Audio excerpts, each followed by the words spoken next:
So yeah, when I was in my 20s, right out of college, my mom was trying to force me into that 9 to 5 lifestyle. She had a very rigid personality and view on the world. And it was like, you work 9 to 5. That's what everyone does. That's normal. That's just what you're going to have to do. And trying to be forced into that, I would show up at these, office jobs at 9 a.m. like a zombie. Like I was awake, but like my brain was not technically awake. So like I would not really get any work done until like after lunch. Oh, wow. That's when I would be productive. So I just kind of I had to say, this is not working for me. I cannot do these early morning jobs. It's just, I'm not productive. And, the bosses would get angry at me for, and I was always late because I could never wake up. And I would always go into work looking like a drowned rat, like just splash the water on, throw the curly hair up into a frizzy bun and walk in like something out of Night of the Living Dead. That's what I would feel like, so, high school was, I almost didn't graduate high school because of the tardiness, because my high school started at like 6:20 in the morning or 7:20 in the morning, something ridiculous. Wow. I think schools try to hammer into teenagers, like, if they could just start school at 7:20 and get teenagers used to that, then obviously by the time they graduated they'd be able to get to work by 9 a.m. no problem. I think they do it, try to like mold you like a piece of clay for these early morning jobs. It was not successful in my case. It did not work. So I almost didn't graduate. I just slid by. I hated being a teenager because of the trauma. I didn't have a lot of friends, so I was also not motivated to get up and go to high school because I was miserable when I was there.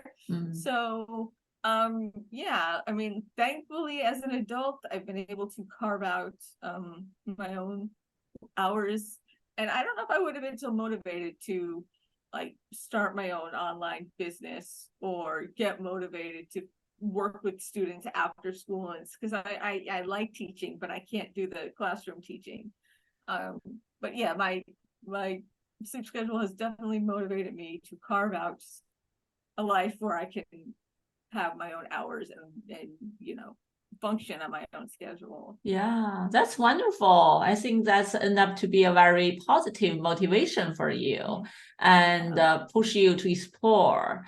And also sounds like the foundation is you have to understand yourself very well. You understand what kind of schedule is tolerable and is comfortable. Understand, not only be aware, but also sounds like you are able to accept you're just not able to be productive in the morning. I know a lot of people struggle with this acceptance piece. They are trying to push themselves to fit into the social norm. If everyone else start work in the morning and that's what the work my boss expect from me, I should try my best to meet that, right? So, but I know people with this kind of disorder or struggle with these specific issues, it's just hard naturally, since it's part of that is neurological. So how you really gonna fight with your brain and your body, that's very difficult. I'm very happy for you that you are able to design a life that is comfortable for you based on all this awareness, understanding, and acceptance of where you are, who you are. Thank you. Yeah, I think a lot of people have to kind of break out of the norm, the box. I think our 20s are kind of about leaving the family that we, came from. And a lot of people have to break out of a lot of norms, like, people who, the LGBTQ community, they have to break out of the norms of like, what their parents' version of love is or sexuality is, and so, a lot of us, I think our 20s are usually spent like figuring out our own sleep schedules, our sexuality, what we like, what we don't like. I also have decided not to have children because of my sleep disorder and other reasons too. I felt like I didn't have a childhood. So I felt like I had to raise myself when I was a child because there was no one else around. And when they were around, it was worse. So, for a lot of reasons, I we've decided not to have kids. So my life is very unconventional. And a lot of people are not comfortable with my choices and my lifestyle. And, that's okay. You don't have to be friends with everyone. Mhm.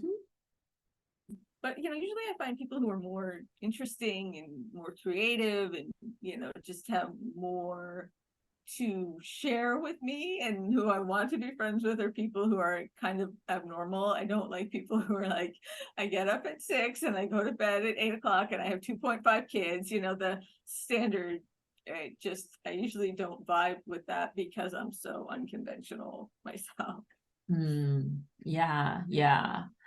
That's great. And I agree. So not everyone understands that. And like you mentioned, in your early years, you possibly have more negative comments from family members, or I don't know whether from teachers or peers, because commonly we associate this as laziness, like you mentioned, right? That's such a big stigma and big label on you.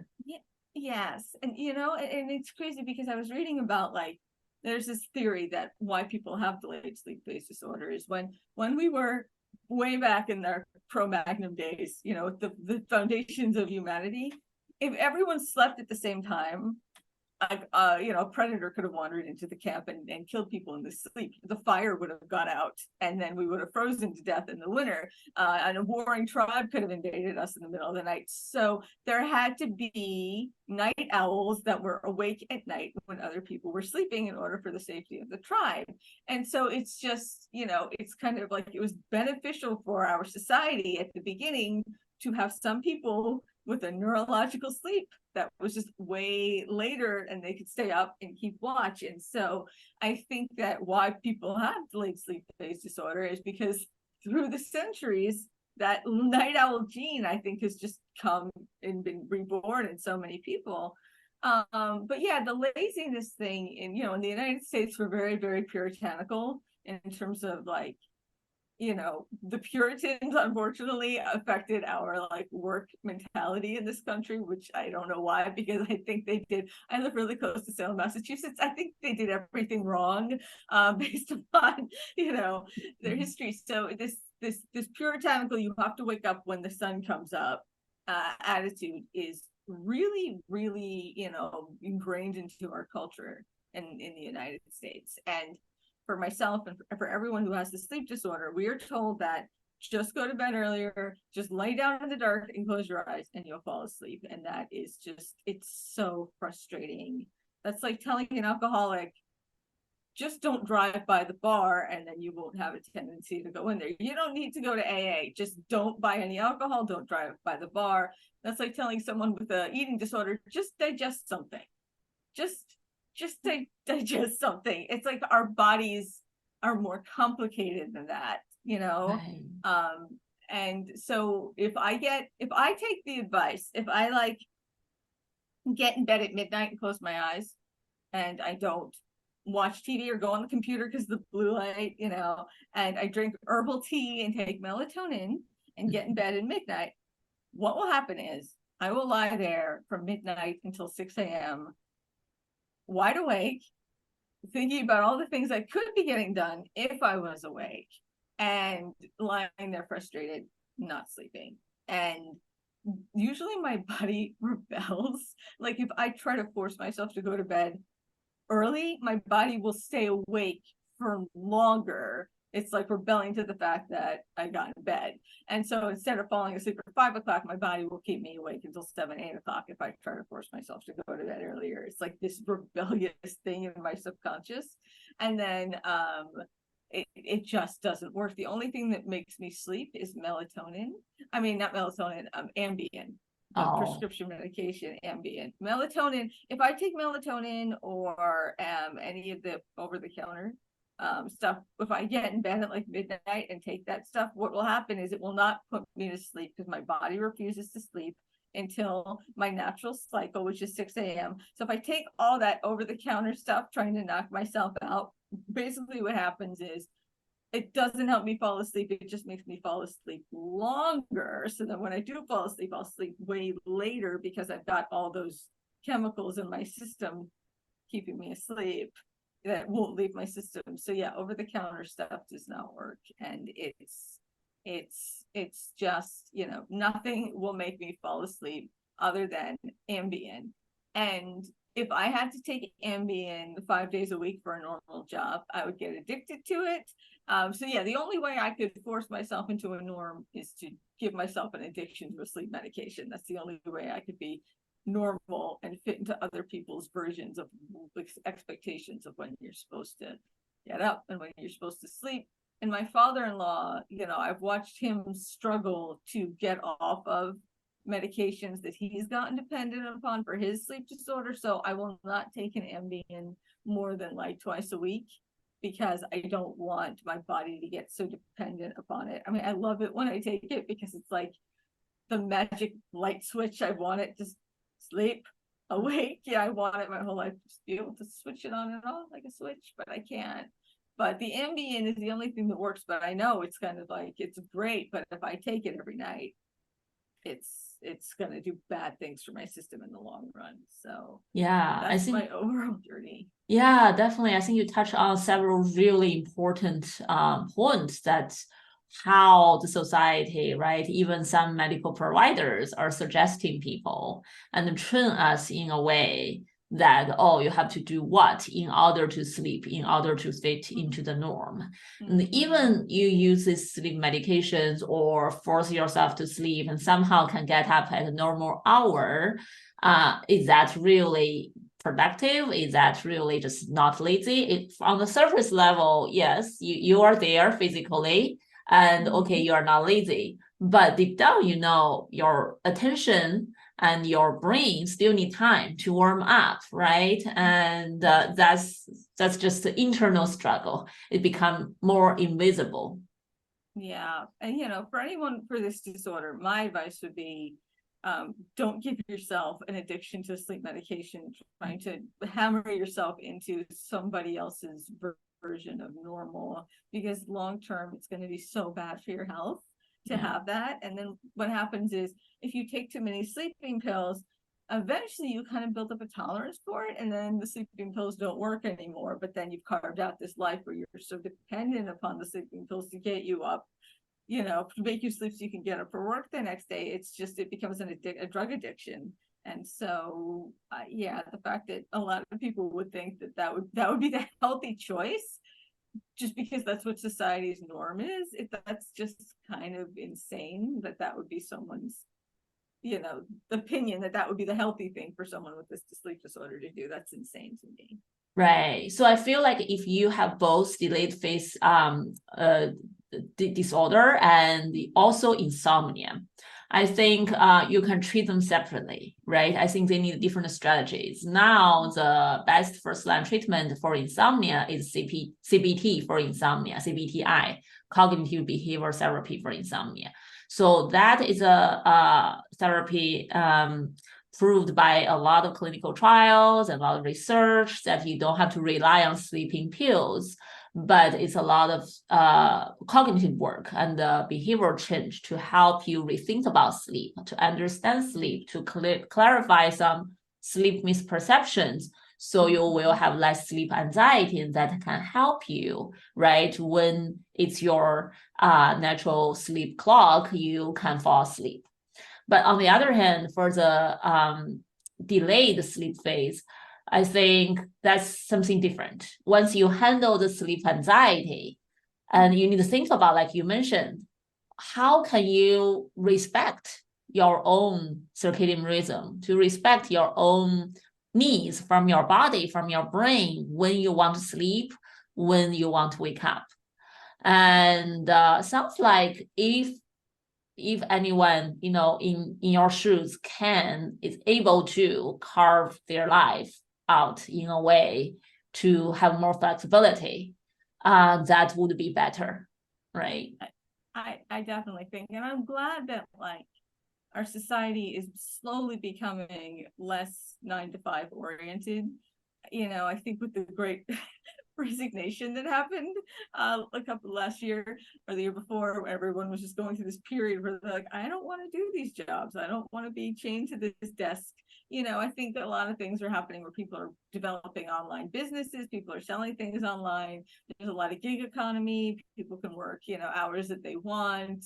So I think it's like, I'm so glad I'm alive today. If I was an adult in the 1980s, I think it would have been a lot harder to find a night job that you can actually do. I'm glad that our world is slowly becoming more, flexible and accessible for people who need night jobs. So yeah, I'm really, really grateful for that. And the stigma, that what drives me craziest about it is that if you have the sleep disorder, you're lazy. People get so judgmental about how lazy you are. And I'm trying really hard. Like, we all have 24 hours in a day to work with, to sleep in and to be awake in and to get things done in. So if someone is sleeping 8 hours and they're sleeping this exact same amount of hours as someone who's getting up at 7 o'clock in the morning, why is it lazier just to sleep at a different time? And I think it's really unfair just to brand someone that. I mean, like I said in my YouTube comments, it's like, I work out 5 days a week. I'm really into staying physically fit, so I work out 5 days a week. My house is really clean because I have a dust allergy, so I keep my house really neat. I get all the laundry done. I have to vacuum every week or my sinuses get bad. I run my own business. I wrote a novel. I run my YouTube channel and my husband's YouTube channel, and have a day job that makes me money. So it's just like, I get a lot more done than a lot of people who have the 9 to 5 job get done in a day. Anyone who knows me would not define me as lazy. I mean, if my mother or father-in-law needs something done, they call me because they know I can go in and just fix their computer in 10 minutes or organize this and get this done, this unpacked. They know that I'm the one that done. And I think I have that in my personality, is kind of I've developed that as sort of a rebellious quality against people calling me lazy, because I have this neurological sleep disorder that is completely uncontrollable. Yeah. Oh, I totally love that. I think this is such a key point. I hope everyone who are listening or watching can really get it. Is that it's really mindset change to think about, right? You work from 9 to 5 with a lunch break, versus you work from maybe 2 p.m. up to 9 or 10 p.m., right? Mm-hmm. You could be equally productive, or if your this time window is the best for you, you possibly could be even more productive. Mm-hmm. Exactly. What's the difference, right? Yeah, I mean, why does it matter? As long as you're taking care of yourself, you're taking care of your health, you're taking care of the health and the people you love, your children, and your husband, and or your pets, or your in-laws, or your parents. It's just like, if everything in your life is harmonious and healthy and balanced, then why does it matter what hours you sleep? We just have this stigma. And so, to anyone listening out there who has this, do not let anyone call you lazy just because you sleep during a different schedule. It's kind of like, it feels like, the best way I can point it out is like jet lag. It's like you are eternally jet lagged with the rest of the world. And, for people who have this, Sarah Silverman was talking about how she, runs her medical practice at later hours. And she's, but if she has children, she's going to have to force herself to get back into that earlier thing. That's another reason why I've decided not to have kids, because I hate it getting up so early in the morning to get to school. And if I have a child, it's just like, how am I going to tell them that you have to do this, and this is the thing that you have to do, when I couldn't do it? It just, I would have to homeschool them or have some sort of alternative, but that ship has sailed. Me and my husband have decided not to. But one of the main reasons is, it's just like, I know that schools operate so early that I can't do it. Right. Yeah, totally understand. It's you are making the best decision for your own life, right? And respect yourself, respect your partners, once you're happy, because social norms, all kinds of social norms, are decided by human beings. And as we are changing, as we are realizing, there's a lot of varieties in the society, I think eventually so-called social norm will change. And we all start making different life choices, family choices. And I think family structure also been changing over the years, and including Definitely. marriage and children, all these different life choices. Exactly. Where people are, living older and older. And so, women are having babies so much later. A lot of women are having babies in their 40s. People are adopting in their 50s because lifespan and life expectancy is just shot up. The past couple of decades, people are like living to 100. And a lot of, I was raised in a very traditional Italian family. My brothers were very, one of them committed suicide, so I don't think that this was particularly happy for them, but they did what society said, which was to get married, around age 22, which I think is ridiculous because it's like your brain isn't even fully formed by then, so they got married early, they had the kids, and I saw them not particularly happy, kind of like running on the treadmill of life, doing what everyone expected them to do.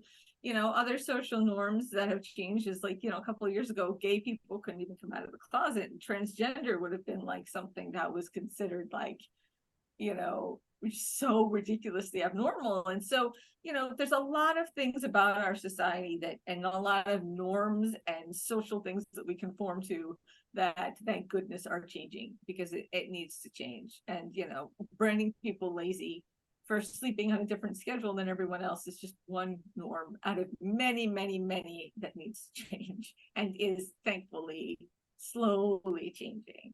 Yeah, wonderful. I think all these are very great message for hopefully everyone can get and really resonate it and think about it.